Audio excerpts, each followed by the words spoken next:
మీరు చెప్పిన మాటల్లో గాని గ్రౌండ్ లెవెల్లో ఉన్నది గాని ఏంటి, కూటమి ఏమాత్రం అటు ఇటైనా జగన్మోహన్ రెడ్డి నంబరే పెద్ద నంబర్ అవుతుంది అనేది కదా మనం మాట్లాడుకుంటుంది. ఇప్పుడు కూటమి అయ్యే అవకాశం వాస్తవం, అది అవకాశం ఏంటి, వాస్తవం అది.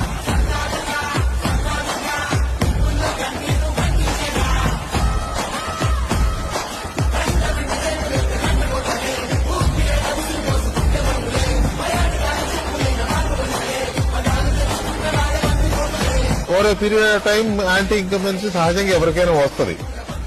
కూటమిగా లేకపోతే జగన్మోహన్ రెడ్డి బలవంతుడుగా ఉండే అవకాశం ఉందని మనకు కనపడుతోంది. కాబట్టి